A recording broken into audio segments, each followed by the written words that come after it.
Time for a Week 8 NFL preview with the Vikings and Chargers, the Packers and Steelers, and more. Welcome to the FTN Fantasy Schatz and Tanier NFL podcast for Thursday, October 23rd, 2025. I'm Aaron Schatz.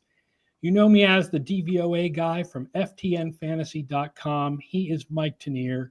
You know him from his Substack, The Two Deep Zone, at miketanier.substack.com. We are, of course, here every Monday and Thursday at 11 a.m. Eastern. We'll take your questions and comments, and we're going to be previewing the Week 8 slate of games, which includes all kinds of fun like Cowboys-Broncos and Giants-Eagles and Packers-Steelers, the big Aaron Rodgers revenge game on Sunday night. The third Aaron Rodgers revenge game? If you're not tired of hearing about that yet, no, you will be by about 9 o'clock on Sunday night. We are brought to you by our friends at Underdog. If your fantasy team is decimated by injuries, Underdog is a great way to get back in the game. Make picks using everything you learn on our show, sweat the games, and then cash out when your picks hit. New customers can play $5 and get up to $100 in bonus funds or entries when you use promo code FTN to sign up. Terms apply, and as always, please play responsibly. Promo code FTN, Underdog Fantasy. All right, let's start with Thursday night. That's the night game tonight on Amazon Prime. This is the 3-3 Vikings at the 4-3 Chargers. Surprisingly, the playoff odds for the Vikings are very low, considering that they're 3-3, partly because the entire NFC West seems to be 5-2. Right. The Vikings only make it 12% of the time with a win and 4% with a loss. And the Chargers are at 57% with a win and 35% with a loss. But these teams are surprisingly close in DVOA. Minnesota is currently 22nd, and the Chargers are 23rd. They are only 17th on offense because they're pulling people out of the stands to play offensive tackle. Luckily, that might change tonight. While Joe Alt was limited in practice, he told reporters that he plans to play, which means Joe Alt will probably be back at left tackle for the Chargers. Trey Pipkins and Austin Hittadekalis are questionable, so it might be Alt and Bobby Hart. It might be Alt and Pipkins. If it's Alt and Pipkins, it's about as good as it gets for the Chargers right now. Minnesota, I will point out, is the worst defense in the league against number one wide receivers. And you may be surprised to learn that, according to opponents, the number one wide receiver for the Chargers is Quentin Johnston. Oh, I thought it had switched to Keenan Allen. No, teams that have their number one corner follow guys are using that player on Quentin Johnston. But the Vikings aren't really one of those teams. They don't really follow wide receiver one with any particular cornerback. Gotcha. It's often the vertical guy. It's often the vertical guy that says, this is how we have to focus on things. If it's a guy who crosses the middle more, it's more like, well, we got linebackers, safeties, guys in zones that can impact that. So Johnson, and he's gotten better, obviously, since his rookie year, is the vertical guy. Well, speaking of crossing the middle, the Vikings are dead last in DVOA on passes in the middle of the field, and they're also 30th on deep passes. Now, Herbert actually has negative value on passes up the middle. It's been a problem this year, but he's above average on the deep passes. Just to give an idea of what the impact the tackles have had on the Chargers offense, Herbert has been pressured on 27.7% of his dropbacks this year, according to Sports Info Solutions.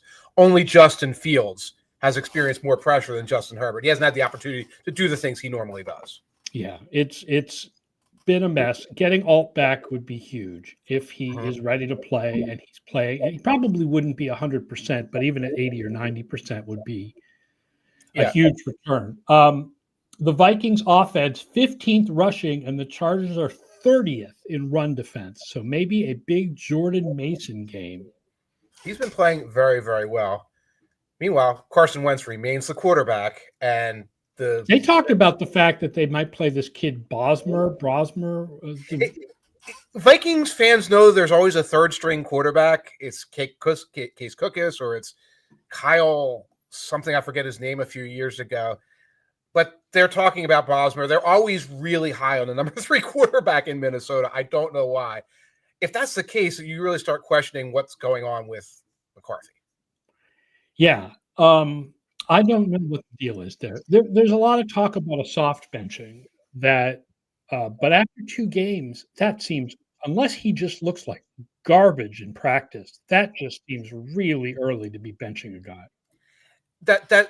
That's kind of it. It sounds and feels so much like a soft benching. Now it might be like, well, he's 73% and it's Thursday night, so he may be overreacting to this, but you can feel that vibe coming out of there. And again, it's Carson Wentz, and Carson Wentz is turning back into Carson Wentz on a weekly basis. So it's not like, well, it's not even like Mac Jones is out there crushing it for the Niners. It's a very different situation. Wentz, by the way, is the worst quarterback in the league on passes up the middle this year. That is unsurprising. His main thing usually is chuck it balls, and obviously getting them to Justin Jefferson, which is a great guy to have for chuck it balls. The line is Chargers -3.5, and I kind of agree with you. This sets up so strongly to be a Chargers win by exactly 3 points. Yeah, I'm not crazy. I'm with you. I would pick Vikings +3.5. Plus, Vikingsing means winning a game like this, and Chargersing means losing a game like this. So you have that extra insulation if you just say, well, I'm going to take the Vikings on a backdoor cover. If you like the Chargers, tease it a little bit, get at least a 3 so you get a push. By the way, we may be having some kind of a technical problem because I don't have any of the comments showing up for me to post. Oh, no. So if people are making comments and we're not responding to them, I apologize. Sorry, folks. 1 p.m. games on Sunday. Let's talk about the 4-2 Bills at the how did we get to this point? 4-3 Panthers. Oh, good. Now the comments are appearing. I think people were just quiet early on. Okay. Bills make the playoffs still 92% of the time with a win and 80% with a loss, in part because we're still expecting them to be better than they have been. Yes. Panthers 25% with a win, 10% with a loss, in part because we're still expecting them to be not as good as they have been. The Bills are 13th now in DVOA. The Panthers are 21st. That is shockingly, those two teams are shockingly close to each other. It is, and I think that's reflected in a 7-point spread this week.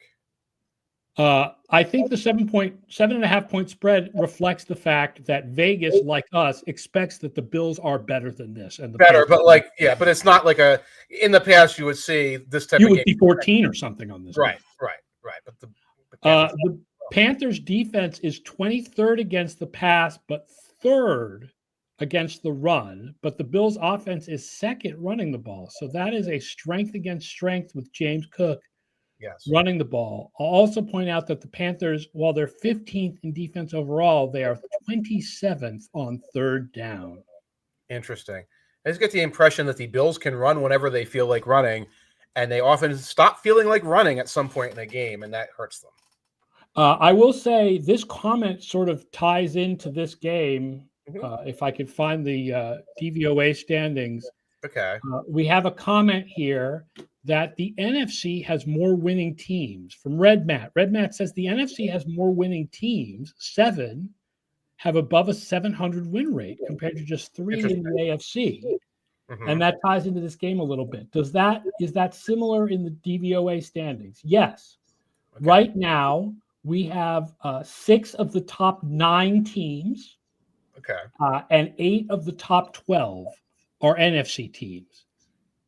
And the Panthers are not one of those, 8 of the top 12. But yeah, 8 of our top 12 right now are NFC teams. So the NFC is definitely the better of the 2 conferences this year. Yeah, I wonder how much of that is like this sort of round robin of a lot of the weaker teams have been getting the super weak teams. Like everybody's gotten the Saints and the Jets and things like that. And the Panthers have benefited from that to a degree. I wonder how much of that is going on. The Bears have benefit from that to a degree. One other thing I'll point out, the Panthers are dead last in DVOA against tight ends, and Dalton Kincaid should be back from an oblique injury for this game. That's a good one to look at in terms of fantasy. Here's some bad news, though. You want the bad news? Yes. Okay, well, first of all, Bryce Young for the Panthers did not practice, but he was walking around the field without his little boot. He's pushing and he's trying and he's determined to make himself available for Sunday. Dave Canales said that sounds like Andy Dalton to me. It's going to be Andy Dalton. Everyone thinks it's going to be Andy Dalton. But on the Bills side of things, Matt Milano and Terrell Bernard were limited in practice. Bernard suffered an ankle injury on October 13th, lost to Atlanta, could not finish the game. And despite the extra rest and recovery time, he's not a full go. Milano has played just 3 games. 2 of those he missed a full half due to a pec injury. Shaq Thompson, familiar to Panthers fans, and Joel Andreessen are the likely backups. And Tyler Rapp did not practice. He hasn't been playing well anyway. Jordan Poyer is back. And so a lot of the guys up the middle against a team that runs the ball very well may be limited or unavailable for the Yes, the Bills are now dead last in run defense DVOA, and the Panthers offense is 27th passing but 7th rushing. Right. And when you look at adjusted line yards, the Panthers are first left end and second right end. Okay. And the Bills happen to be better up the middle than they are around the ends. So there should be some nice outside runs there for Hubbard and Dowdle. They like pulling guard tactics and pulling tackle and, HT counter and all that stuff where guys are getting out to the edge. They like that. Their offensive linemen are pretty quick-footed. They get out there, and they love the swing pass game as well, which is why some of what we think of as Dowdle and Hubbard are in the passing category when you look at your statistics. And Todd Singer says, it feels like the Bills are running last year's Kansas City experiment where they try to see how low talent level they can get away with at wide receiver. I had the 2006 Patriots on the phone. Reckie Caldwell? And it turns out that when you do that, you try to upgrade in the offseason.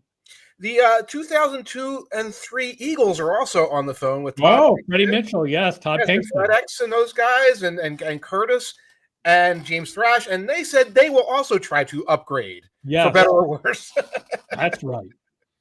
The line again is Bills minus 7.5. The system likes the Bills. I kind of like the Panthers just because I feel like the Bills are not running away from people.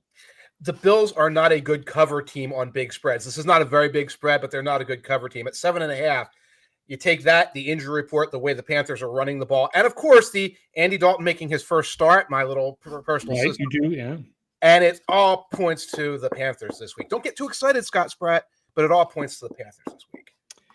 Another 1 p.m. game that the records don't make it sound like it's a big one, but it is the 4-2 Bears at the 1-5 Baltimore Ravens with Lamar Jackson supposed to be back. And clearly from the line, which is Ravens minus 6.5, we are expecting Lamar Jackson will play in this game. Bears make the playoffs in 48% of our sims with a win and 26% with a loss.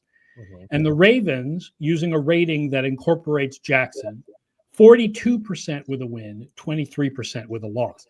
I will point out, if you take out the first 2 weeks of the season, the Bears are a top 10 team in DVOA. Wow. That's just 4 games because they had a bye week in there. But that's 4 pretty good games. 2 goofy opponents, and they caught the Cowboys with a lot of injuries. But that was it's probably a lot of that is that big win over the Cowboys. It's got to be. The other thing is that they are very high in turnovers. The Bears defense by down is 26th, and 1st. That is not sustainable. Not sustainable. And that's a lot of Spencer Rattler. That's a lot of the Commanders fumbling to them, although they did have Jaden Daniels in that game. It's a lot of the Raiders offense, folks. Yeah. Be very mindful of that situation. Bears defense also, by the way, 30th in DVOA against play action passes, even though that includes 3 interceptions, they're still 30th. So if the Ravens can play action pass, and obviously there's always a fear that they're going to hand off to Henry, right? They should have some good success against the Bears defense, even though the Bears defense is healthier now than they were earlier in the season. Healthier now, but not 100% healthy as you leave that open for me. Tyreek Stevenson, shoulder was a do not practice this week. They're pretty thin at the secondary. He's been playing better this year than he has in years past. Also, on the Bears injury report, Cole Kmet, DJ Moore, and DeAndre Swift. The Swift injury sounds precautionary. They're resting him during the week. But Kmet and Moore are very big contributors to offense. Were DNPs, and that definitely bears monitoring. I could do the Ravens injury report, but I think people get the general idea. Lamar back, Marlon Humphrey not back, Ronnie Stanley and Roquan Smith back, and Kyle Hamilton, which was a big one, limited in practice. Yeah, it's interesting. Cole Kmet, the Bears use a lot of 12 personnel, but they're better out of 11 because Kmet and Colston Loveland have been kind of disappointing this year. Loveland, I think in particular, I know rookie tight ends and all that, but if you look at what Tyler Warren is doing for the Colts, Loveland is kind of a disappointment. Yeah, Loveland, I watched a lot of Bears this week. I'm doing a Caleb Williams thing. Right. Loveland is mostly go into the flat and catch the little flat pass rollout thing. That's kind of his whole thing. Kmet does most of the other work. Williams is having a hard time connecting with Kmet. A lot of the passes that sail every which way, those are throws towards Kmet. Kmet's getting open, but like those downfield passes are still kind of. Loveland was so much more than that in college. Yes. Oh, yes. So they really should be able to do more than that. Remember, he's also a tough guy blocking guy thing, and he'll take on some of those roles. So he'll be out there contributing, but you won't get the fantasy points from it. The line is Ravens -6.5, which again, it clearly is we expect Lamar Jackson is healthy now. Yeah. That scares the daylights out of me the way that team has played. If you give me 4.5, I might like it better, but I'm probably just steering away from this game. I need to see it. This is more of a I don't want to bet on this game because we don't know exactly what the health situation is with either of these teams. And there's the Ravens that I remember, and then there's the Ravens I've seen, and I have to see more balance before I trust them. Right. The Ravens defense, I went looking for, every time I prepare for the podcast, I go looking for strengths and weaknesses so I can say things like this team is 30th and this other opponent is third. And, the Ravens are between 21st and 29th in everything. Yeah. Every split of defense, every type of defense, every location on the field, every whatever. Right. Everything you look at, they're basically bad, but in nothing are they the worst in the league. They're just between 21 and 29 in every stat. Right. And in all those stats, you have 2 games of their Pro Bowler, and then 1 game where the Pro Bowler was injured but playing, and then 3 games of who's he what's, because you didn't even know who was out there for them. Right. Red Matt says Warren was always going to be easier to get on the field because he's more of a legit blocking tight end compared to Loveland. Except that's the thing, right? It's the receiving stats that are disappointing for Loveland. He was supposed to be the better receiver of the two, and he's not running. Right. He's just running flat routes. Yeah, and they can both block. They're both good blockers. Warren was super Mr. All-Purpose guy too, which helps. Right. Neither of them's Mike Gesicki. Cal Pitts. Let's talk a little bit about the 2-5 Giants at the 5-2 Eagles. It's another 1 p.m. game. It's interesting simply because of the upset from 2 weeks ago, right? Because the Giants are out of it, really. But the Eagles make the playoffs 79% of Sims when they win, 54% when they lost. What do they need to do to avoid a second upset other than not have Jalen Carter and Quinyon Mitchell get injured?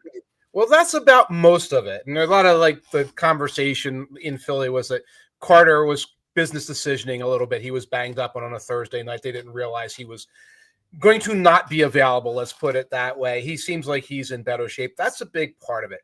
I was studying the Giants passing game. I think because full disclosure, when we were talking on Monday, I had not seen the first half of that Giants-Broncos game. I watched the fourth quarter. And I've seen all of the highlights. And if you saw Dart's highlights from that game, you saw everything Dart did. He was having a really hard time. He was 15 of 33 passing. He was spraying passes into the flats. But then after a 3-and-out and all these other bad plays, they'd make an adjustment at the line of scrimmage, sort of a no-huddle shift. They'd shift guys around. Bellinger would get open for a 30-yard pass play. And that was what they were sustaining their offense with. There were 5 of those plays. I don't know if you want to sustain your offense too much on Daniel Bellinger. Devontae Smith needs to take advantage of the Giants because, like the Eagles, the Giants are poor against number 2 receivers. Mm-hmm. The Eagles need to be better against quarterback scrambles. That's a big deal. They have allowed 9 yards per scramble this year. Mm-hmm. Even Wentz was moving the ball on them. And they got to get Saquon going. The Giants' run defense is 31st in DVOA. But what's the best game they've had all year? The Eagles. Against the Eagles. And both teams do have some issues on the injury report that you just brought up, starting with the Eagles. A.J. Brown popped up on the injury report, but Jimmy Kemsky said he was walking around talking to Big Dom, etc. They think that might be a rest thing. Center Cam Jurgens has a knee injury. He was in and out of the game against the Vikings. If he can't go, it's Brett Toth. That's a problem on the interior offensive line. Meanwhile, Landon Dickerson seems like he's playing at about 60%. Other side of the ball, you talked about the cornerback situation and number 2 wide receivers against the Giants. Cornerback Paulson Adebo and safety Javon Holland did not practice this week. Both of them were hurt and missing in the fourth quarter against the Broncos. Remember what happened in the fourth quarter against the Broncos? Yes. Yeah. And that is part of why I like Eagles -7.5. Yes. I think they get revenge for 2 weeks ago. This feels like a get right situation going into the bye. So all my friends were texting me, all the guys in the bar, take a deep breath, simmer down. I mean, Philadelphia sports radio will be hell if the Eagles lose. It's hell all the time. It's Sixers season. Right to the Giants the same year. Yes. The big 4 p.m. game. Let's talk about the big 4 p.m. game. The 3-1 Dallas Cowboys. Yeah. Against the 5-2 Denver Broncos. This is the most important game of the week for our playoff odds. Wow. Cowboys, 46% with a win, 21% with a loss. Broncos, 80% with a win, 60% with a loss. Cowboys are now 9th in DVOA, but that is 4th on offense and 30th on defense. And the Broncos are 14th, but that's 19th on offense and 8th on defense. And the Cowboys are really trying my patience on the general precept that offense is more consistent than defense. Okay. Because I keep waiting for their defense to not suck this bad because of defense being less consistent. And they're like, no, we're going to go out there and suck it. Right. It's weird because I was looking up some of the stats, and okay, the Broncos lead the NFL with 34 sacks. Like, obviously, the Broncos get a lot of pressure. That's 8 more than any other team in the NFL. Cowboys don't have a lot of sacks, but if you look at different sources, their pressure rates are pretty high. And and I was trying to figure out, one thing is they're using a wave of bodies. They're using like a rotation of 7 or 8 guys, like even more so than other teams do. But I'm trying to get a sense of that.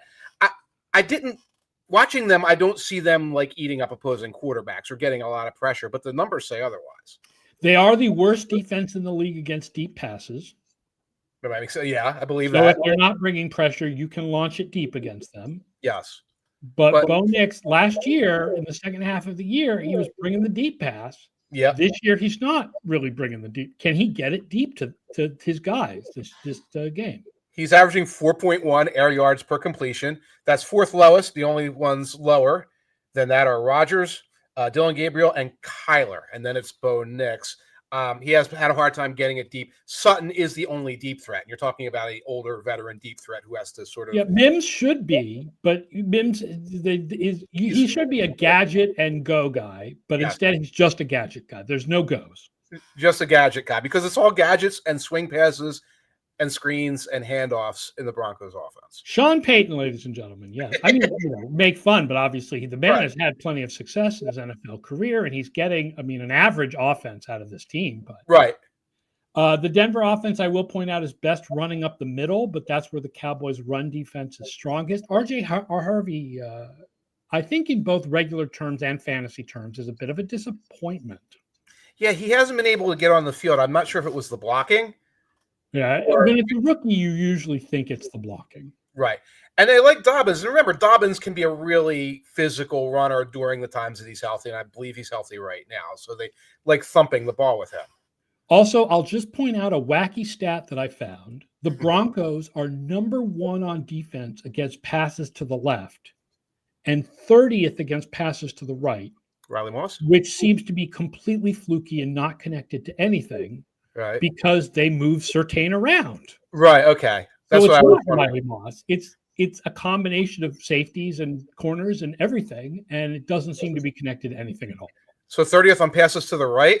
Yeah. Is the just to be a random fluke. Is it the pass interference in the fourth quarter? Well, that was one. That's one. Yeah. That's one I remember distinctly. Okay. And someone asked me if it was Alex Singleton, because a lot of passes against the Broncos have been targeting. No, Singleton's on the left and the right. He's everywhere.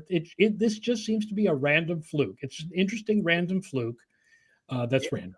6 weeks, these things will happen. I'm just trying to look at the opponents they faced. Now, I mean, it's like 1 week it was Chase and Higgins. That doesn't explain anything. No idea. Chase is often on the left. Right, and they're gonna. It's Higgins on the other side, so it's not going to be like, well, okay, yeah. The line is Broncos -3.5. I like the Cowboys. I do like the Cowboys. I like the team with the high ceiling of being able to score, as opposed to here's how we're going to manufacture the win every week. So prove me wrong. The Cowboys are better in DVOA, and on top of that, the whole offense and defense thing. Offense should be more consistent. They're built around offense. I feel like the line on this game should be more like Broncos -1, not Broncos -3.5. And I think that the Cowboys have solutions to the Broncos defense, which is kind of blitz and pass rush heavy. They have a diverse running game. They have a lot of weapons on offense. It's not like they have to target CD over and over again, etc. So I think that they have solutions there. We'll finish up with the 8 o'clock game, the 4-1-1 Packers against the 4-2 Steelers. Packers make the playoffs 88% of the time with a win, 69% with a loss. Steelers are at 75% with a win, 54% with a loss. Packers are 6th in DVOA. Steelers are surprisingly 10th in DVOA. And even more surprising is the split, because it's 9th on offense and 20th on defense, but the offense is mostly running. Yes. The passing game is average, which I think is still better than we expected. Yes. But their running game has been very good this year. And that's surprising. And their passing game often just looks like a running game. Every Rodgers statistic in terms of time to throw and air yards and everything is near the bottom of the league, yet they're getting success with that. Defense, last time we saw the defense, they were flummoxed by the idea that Joe Flacco was just going to keep throwing the ball to Jamar Chase over and over again. Yeah, I would. I would. That's what I would do. That's what I would do. You want to run at the Steelers in the middle of the field.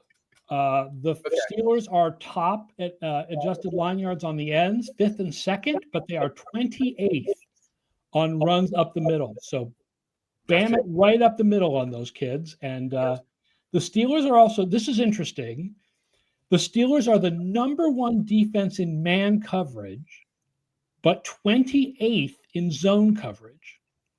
They were zone team for like 30 years. But Love is much better against man than against zone. So the strengths and weaknesses match. So I don't know then what the strategy becomes. Right. When you've got like 8 different guys to throw the ball to, a lot of times with man, we're going to create a mismatch somewhere along the way. And Christian Watson is supposed to be back, by the way. Watson is supposed to be back this week. Dontavian Wicks is possibly out. That is an upgrade, ladies and gentlemen.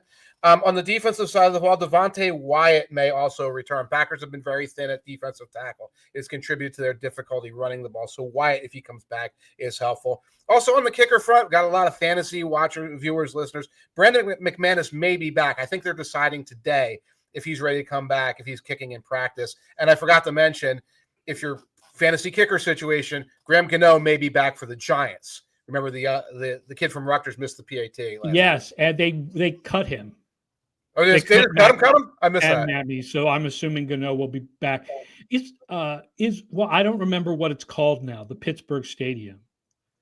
I also don't know if it's still the hardest stadium statistically to kick at in the league. For a while, right? Like teams made fewer 50-yard field goals in Pittsburgh than anywhere else, and I don't know if that's still true or that was just a random thing early in the time. Well, I'm calling it Heinz Field forever and ever. I don't care. Yeah, that was a good name.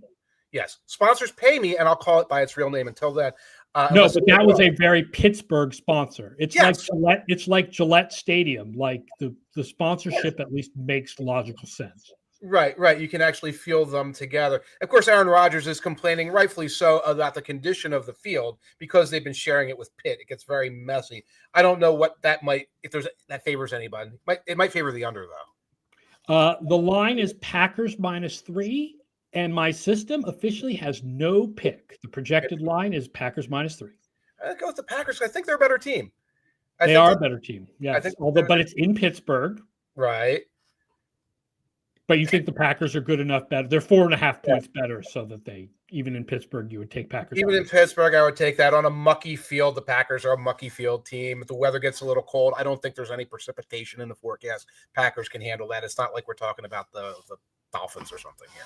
Michael Allen Brewer says, I am curious to see how the sadness will go between Atlanta and Miami. More lefties.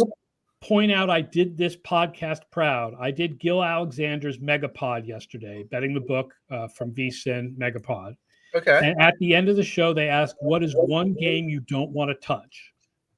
And I said, in proper Schatz and Tanier fashion, the answer is never bet on Falcons games either way. Never. The meme is spreading. And if Sunday night did not convince you, then I don't know what will. Another battle of lefties. How often do we see this many battles of lefties? We have Penix versus Tua. I think Tua is still starting, right? Classic Boomer Esiason versus Steve Young battles, I guess. Yes, except not in any way like that at all. Yeah, only in that way, in that they are both lefties. In both lefties. That's it. Yeah. All right, that does it for today's show. Thank you, everybody, for joining us. Thanks for commenting. Once we got the comments going and asking questions, and we're here at 11 a.m. Eastern on Mondays and Thursdays. Don't forget to use Underdog with code FTN. Don't forget to use the Mike Tanier Substack, miketanier.substack.com. We will be back on Monday to review Week 8 and preview the Chiefs and the Commanders, which is Monday Night Football this week. Until then, enjoy your weekend of football, and we'll talk to you all on Monday. So long.